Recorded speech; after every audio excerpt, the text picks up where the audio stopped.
Meus amados irmãos queridos, bom dia para você, que a graça e a paz do nosso Senhor Jesus seja sobre nós. Então, é muito bom estarmos juntos aqui com a nossa porção diária da palavra. Quero saudá-lo nesta manhã, desejando as mais ricas bênçãos de Deus sobre você e sua casa, e juntos vamos seguindo.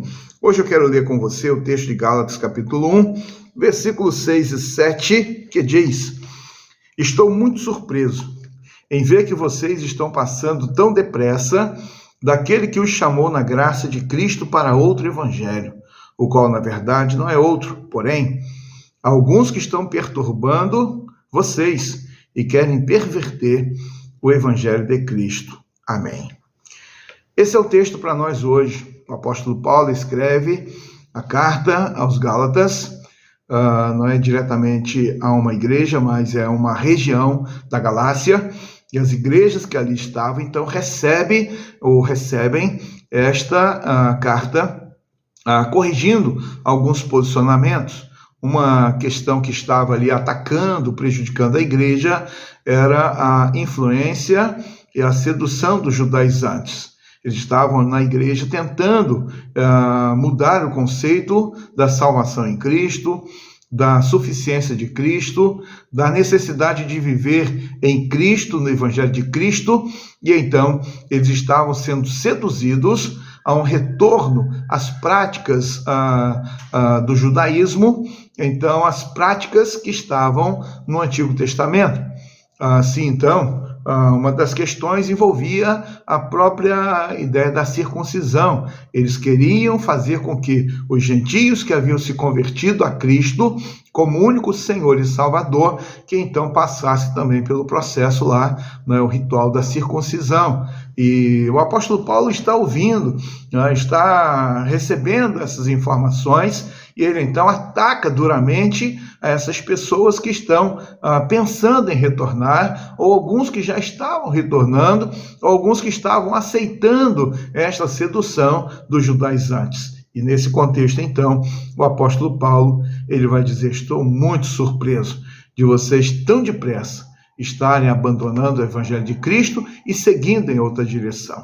E aí eu gostaria de de utilizar esta realidade da igreja ou das igrejas da Galácia para trazer a nós, no dia de hoje, também algumas considerações.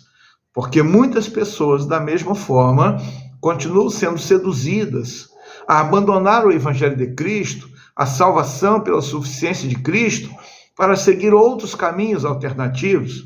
E muitas vezes, palavras que são muito bonitas, ou palavras que são de facilidade, ou palavras que facilitam a caminhada, e de repente as pessoas estão sendo seduzidas por outro evangelho.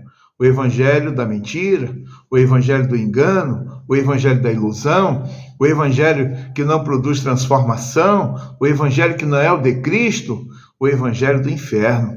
Muitas pessoas estão hoje, mesmo que em lugares que são ditos como igrejas evangélicas e até denominadas de cristãs, mas que têm no seu conteúdo de ensino, na sua pregação, na sua prática, que se chama ortopraxia, então tudo está comprometido, ortodoxia, ortopraxia, então a vida ali, que deveria ser pautada pelo ensinamento de Cristo, e então são levados por caminhos alternativos, pelo engano e pela mentira, e a pessoa continua perdida, sem Cristo, sem salvação. Muitos estão sendo atraídos por esses caminhos, muitos estão sendo atraídos por esses lugares de reuniões, muitos estão sendo atraídos por um evangelho da facilidade.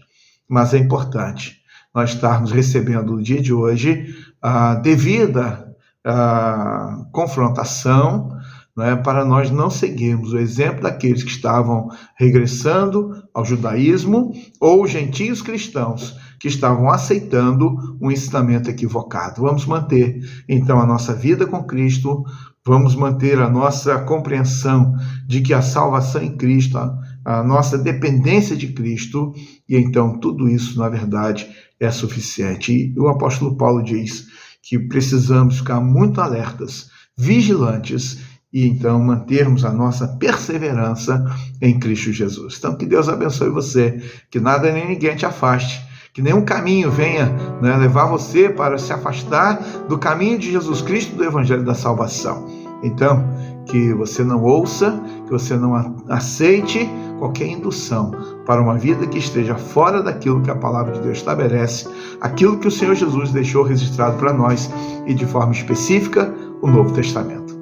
Que assim seja, que Deus nos abençoe. Vamos orar? Querido Deus, nós somos gratos pela noite que tivemos, pelo dia que podemos acordar. Pedimos que seja conosco nesse dia, nos abençoe, nos oriente, nos conduza, ó Deus, e nos ajude a vivermos segundo a Tua palavra, a estarmos mantendo, Deus, a sã doutrina e estarmos firmados, alicerçados nos Teus ensinamentos.